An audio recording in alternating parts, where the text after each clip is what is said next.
e paz para vocês. Espero que todos estejam muito bem. Quero compartilhar com vocês uma coisa que tem acontecido comigo, né? Ontem, por exemplo, não consegui postar em nenhum canal. Muitas coisas aconteceram, né? Todos os meus computadores pifaram, eu fiquei o dia todo tentando arrumar, e eu não consegui trabalhar. E aí você imagina, né? Se o acúmulo das tarefas da manhã, se você não faz na manhã, você deixar para tarde, já te deixa acumulado. Imagina você não fazendo nada o dia todo, né? Não tendo as suas tarefas cumpridas. Então, se acumula tudo. Mas eu quero deixar para vocês uma reflexão, né? Todas as vezes que algumas coisas começam a parecer atribuladas, começam a parecer muito confusas, essas coisas significam que no mundo espiritual algo está acontecendo. Principalmente se você estiver perto de assinar um contrato, perto de fechar um negócio, perto de uma grande promoção no seu trabalho, uma coisa grandiosa acontecendo para você. Isso é comum, tá? Por que é comum? Porque o diabo não quer que você alcance. Ele quer que você saia da graça, ele quer que você perca o seu propósito, justamente porque ele não quer que você alcance as bênçãos, né? Eu sempre gosto de ensinar para as pessoas que estão começando. O mundo espiritual, ele funciona, é só uma ilustração, tá? 3 tipos de céu. O primeiro céu, onde Deus habita. O segundo céu, que é as regiões celestiais, que é onde habitam principados, potestades, demônios. E esse terceiro céu que a gente está vendo. Então, quando a gente tá aqui nas regiões celestes, quando a gente pede algo para Deus, Deus imediatamente já lança nas regiões celestes, Ele já responde às nossas orações.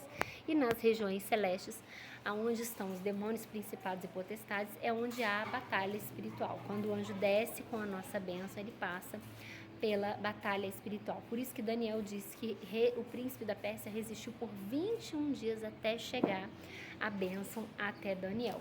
Então, quando tem-se essa batalha espiritual, a gente tem que se atentar, a gente tem que parar. Não sei se já aconteceu com você, mas já aconteceu de um dia você tá muito nervosa, você tá ali brigando e as coisas não estão fluindo e você ouvir, né, vai orar, vai adorar. Eu sempre tenho a coisa do limpar a casa, porque pra mim é uma coisa que eu gosto, parece que eu tiro todas as energias ruins quando eu limpo a minha casa, eu adoro limpar a minha casa. E aí eu vou limpar a casa, eu coloco um louvor e ali eu tô limpando, parece que eu desligo e eu começo a falar com Deus limpando. Pra mim é muito terapêutico. E eu sinto a minha casa com energia muito leve quando eu saio disso. Então, no mundo espiritual, quando você tá nessa situação é porque tá tendo essa batalha espiritual. E todas as vezes que a gente vai mexer no mundo espiritual, principalmente fazendo propósitos, projetos de leitura, que leva a palavra de Deus para outras pessoas, a gente vai sofrer ataques no mundo espiritual. Eu quero lembrar vocês, o diabo se levanta por um caminho, mas por 7 caminhos ele vai fugir da tua presença. Seja perseverante, seja firme. Não dê lugar ao diabo para tomar das mãos do anjo que está trazendo a sua bênção por conta de você pecar, né? Porque tudo que o diabo quer é que a gente peque antes da gente receber a nossa bênção, para que essa bênção seja impedida de chegar até nós. Então vamos ler aqui, ó, capítulo 7 de Provérbios. Filho meu guarda as minhas palavras e conserva contigo os meus mandamentos. Guarda os meus mandamentos e vive a minha lei como a menina dos teus olhos. Guarda, ata-os aos teus dedos, escreve sobre a tábua do teu coração.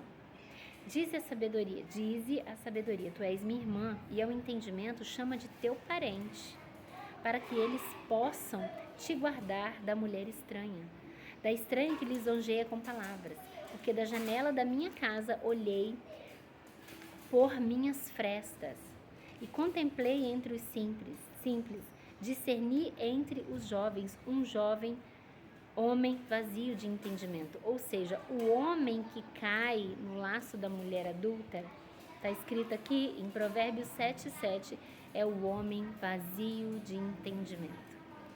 Nossa, tipo, é Deus chamando de burro mesmo, né? Burro, quem faz isso. Não queria estar na sua pele, irmão. Passando pela rua junto à esquina, seguia o caminho da sua casa.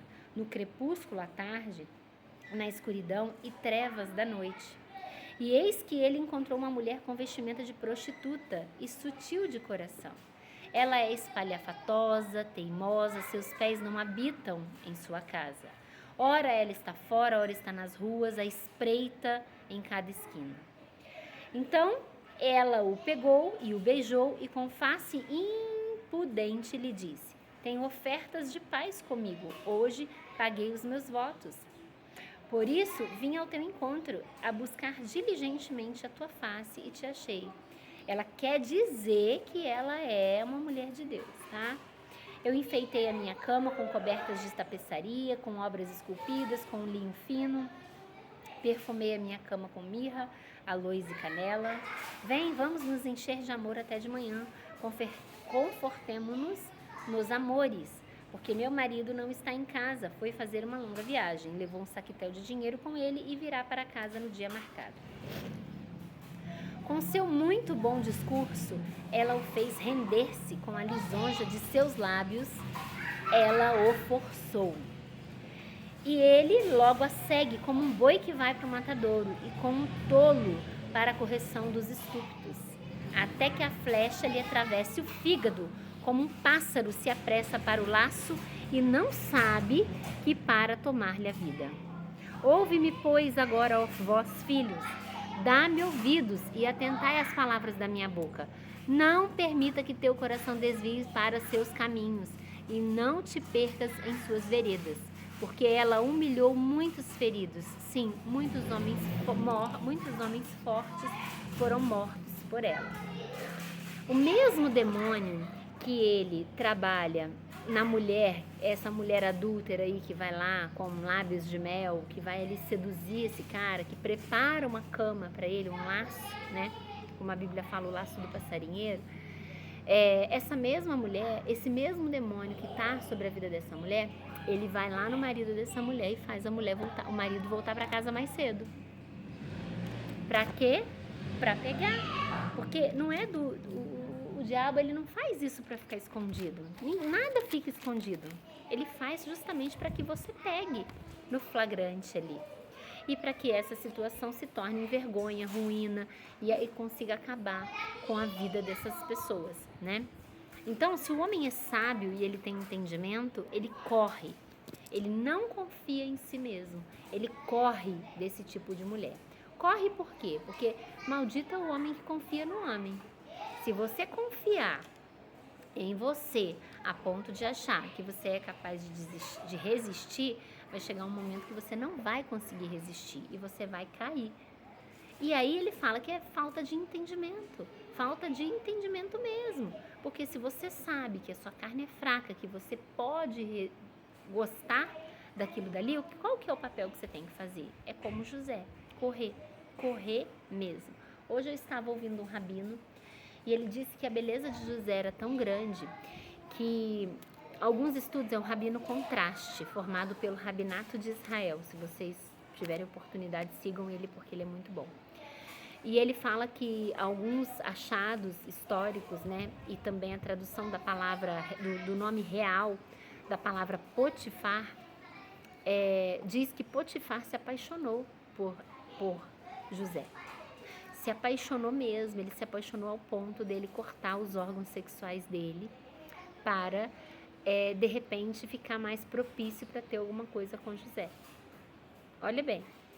E ele não consegue o que ele quer, então ele deixa o cargo de general e passa a ser um sacerdote. Ele começa a se entregar ali aos rituais e começa a servir como sacerdote.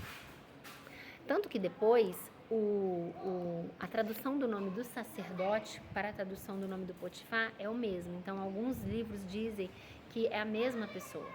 E depois o faraó, ele oferece Azenate para José. Azenate era como se fosse uma filha adotiva de Potifar, que era uma maneira de Potifar não reclamar que José era o escravo dele, quando José se tornou governador. Foi uma estratégia do faraó para não fazer isso. Mas a beleza de José, o brilho de José, ele foi tão intenso que atraiu a mulher de Potifar e o próprio Potifar, que abriu mão do exército, que abriu mão ali. Ai, Dri, mas isso não tá na Bíblia. Não tá. Eu tô falando pra vocês que não tá na Bíblia, tá bom? Que eu tô compartilhando com vocês esse ensinamento desse rabino. Ah, é verdade ou não é? Também não sei, tá bom? Estou compartilhando com vocês o que o Rabino disse e disse a fonte que ele falou. Eu não acho isso difícil, porque se os homens fazem isso hoje, por que não fariam lá naquela época, servindo a outros deuses, de uma maneira, principalmente no Egito, né, de uma maneira muito mais devota, né? Eles colocavam seus próprios filhos dentro de fornalhas para os seus deuses, para o deus Moloque. Você acha que ele não cortaria um membro do corpo dele se ele coloca o próprio filho numa fornalha? Não duvido. Mas o que eu quero dizer com vocês é que muitas e muitas pessoas, por conta do pecado, elas se submetem a coisas muito, mas muito difíceis. Por conta do pecado, as pessoas fazem a sua cabeça, passam 20 dias lá fazendo a sua cabeça para outras religiões, raspam o seu cabelo, né? Você vê, quando a pessoa está com câncer e o cabelo cai, sofre tanto porque ficou sem o cabelo, e tem gente que corta o cabelo de livre e espontânea vontade em adoração ou em obediência ao seu Deus.